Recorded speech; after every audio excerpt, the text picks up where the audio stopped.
Hello साथियों, आप लोग सब कैसे हो। उम्मीद करता हूँ आप सब अच्छे होंगे, मस्त होंगे, स्वस्थ होंगे।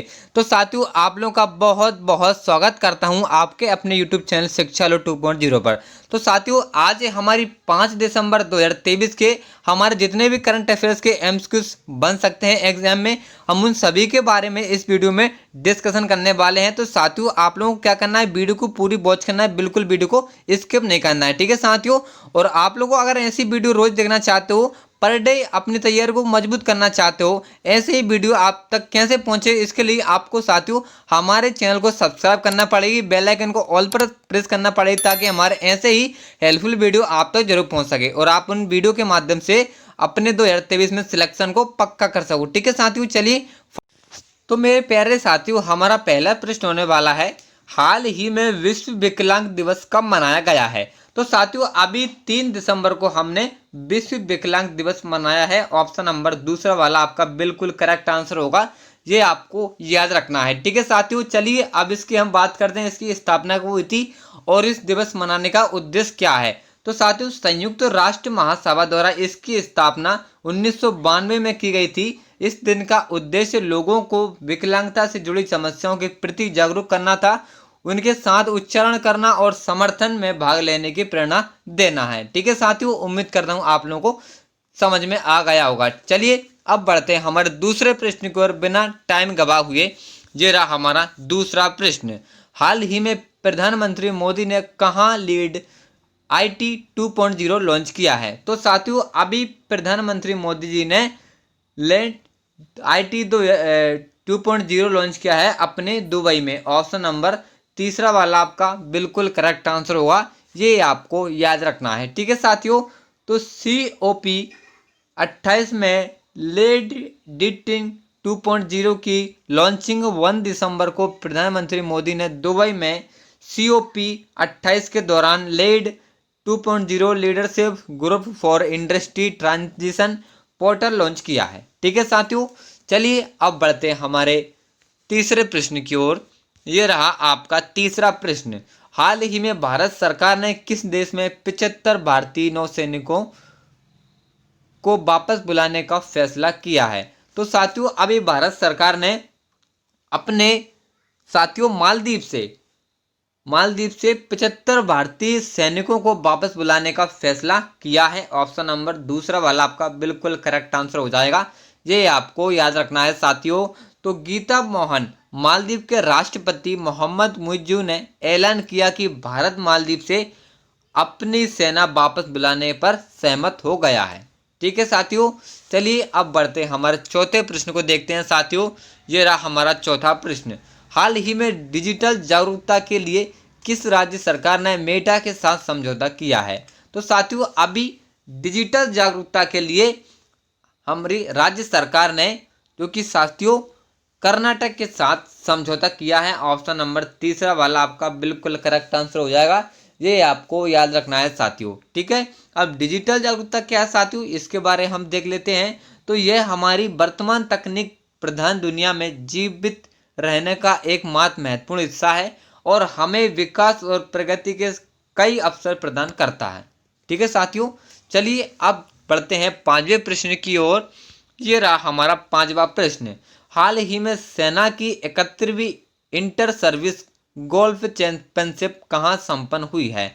तो साथियों, अभी सेना की 71वीं इंटर सर्विस गोल्फ चैंपियनशिप साथियों अभी हमारी जयपुर में संपन्न हुई है। ऑप्शन नंबर तीसरा वाला आपका बिल्कुल करेक्ट आंसर हो जाएगा, ये आपको याद रखना है साथियों। चलिए, इसकी हम विस्तार में बात करते हैं। तो 71वीं इंटर सर्विस गोल्फ चैंपियनशिप में आर्मी रेड टीम विजेता और भारतीय नौसेना की टीम उप विजेता रही। सिटी रिपोर्टर 71वीं inter service golf championship 2023-24 Jaipur military station में हुई। यह प्रतियोगिता जयपुर मिलिट्री स्टेशन के आर्मी एनवायरमेंट पार्क और ट्रेनिंग एरिया में हुई थी, ठीक है साथियों। चलिए, अब बढ़ते हैं हमारे छठे प्रश्न की ओर। ये रहा आपका छठा प्रश्न, हाल ही में किस देश के टीवी निर्माता और एमी अवार्ड विजेता पार्टी क्राफ्ट का निधन हुआ है। तो साथियों, अभी हमारे कनाडा के जो कि टीवी निर्माता और एमी अवार्ड विजेता पार्टी क्राफ्ट का निधन हुआ है साथियों। वो हमारे कर्नाटक के रहने वाले थे। ऑप्शन नंबर फर्स्ट वाला आपका बिल्कुल करेक्ट आंसर हो जाएगा, ये आपको याद रखना है साथियों। ठीक है, चलिए अब बढ़ते हैं हमारे 7वें प्रश्न की ओर। साथियों, आप लोगों से मैं एक निवेदन करना चाहूँगा, अगर आप लोगों के माइंड में किसी प्रकार का कोई डाउट बना रहता है तो आप हमारे कमेंट में बेझिझक होकर कमेंट कर सकते हैं, आपके कमेंट का रिप्लाई तुरंत मिलेगा। तो साथियों, हमारा 7वां प्रश्न होने वाला है, हाल ही में वार्षिक पुस्तक मेला पुस्तकालय का शुभारंभ कहाँ हुआ है? तो साथियों, अभी वार्षिक पुस्तक मेला पुस्तकालय का शुभारंभ साथियों हमारे नई दिल्ली में हुआ है। ऑप्शन नंबर फर्स्ट वाला आपका बिल्कुल करेक्ट आंसर हो जाएगा। साथियों, इस प्रकार के प्रश्न हमारे एग्जाम में बन सकते हैं, अक्सर ऐसे बनते हैं। तो साथियों, इन प्रश्नों को आप बिल्कुल हल्के में न लें और बिल्कुल मन लगाकर हमारे प्रश्नों को पढ़ें। चलिए साथियों, बढ़ते हैं 8वें प्रश्न की ओर।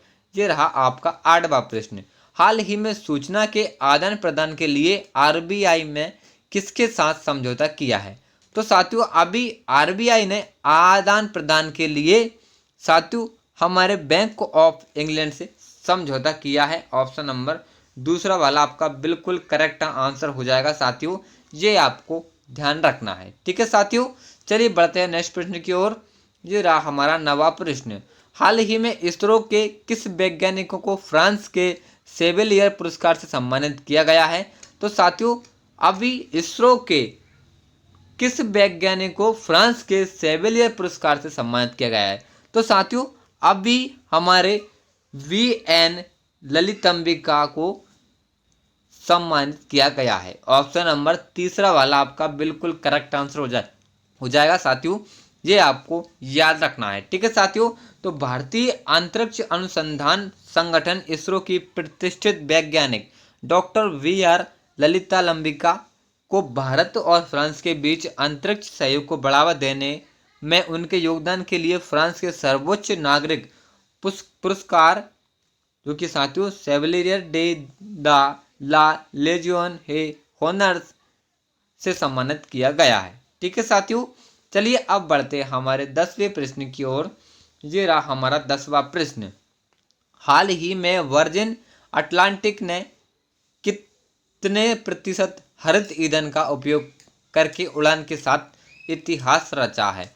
तो साथियों, अभी वर्जिन अटलांटिक ने कितने प्रतिशत हरित ईंधन का उपयोग करके जो कि उड़ान के साथ इतिहास रचा है?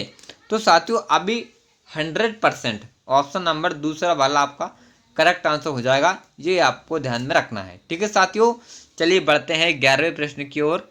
ये रहा हमारा 11वां प्रश्न, हाल ही में किसने विकलांग बच्चों पर नजर रखने के लिए नया प्रोटोकॉल लॉन्च किया है? तो साथियों, अभी हमारे जो कि विकलांग बच्चों पर नजर रखने के लिए नया प्रोटोकॉल लॉन्च किया हमारे स्मृति ईरानी जी ने। ऑप्शन नंबर तीसरा वाला आपका बिल्कुल सही जवाब होगा, ये आपको याद रखना है साथियों।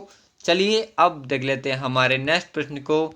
ये रहा हमारा 12वां प्रश्न, हाल ही में सुप्रीम कोर्ट में न्यायाधीश के रूप में सेवा देने वाली पहली महिला का निधन हुआ है, उनका नाम क्या है? तो साथियों, उनका नाम है Sandra day O'Connor. Option number दूसरा वाला आपका करेक्ट आंसर हो जाएगा मेरे प्यारे साथियों, ये आपको ध्यान में रखना है। ठीक है साथियों, तो इनकी जो आयु है, इनकी आयु थी 90 वर्ष की आयु में, अभी शुक्रवार को इनका निधन हो गया है। ठीक है साथियों, ये आपको ध्यान रखना है। चलिए बढ़ते हैं हमारे 13वें प्रश्न की ओर। ये रहा हमारा 13वां प्रश्न, हाल ही में किस राज्य सरकार के मुख्यमंत्री ने the hump world war II संग्रहालय का उद्घाटन किया है? तो साथियों, अब भी किस राज्य सरकार ने मुख्यमंत्री ने the hump world war II संग्रहालय का उद्घाटन किया है? तो साथियों, अभी अरुणाचल प्रदेश की राज्य सरकार ने के मुख्यमंत्री ने द हम्प वर्ल्ड वार संग्रहालय का उद्घाटन किया है। ऑप्शन नंबर तीसरा वाला आपका बिल्कुल सही जवाब होगा, ये आपको ध्यान रखना है साथियों।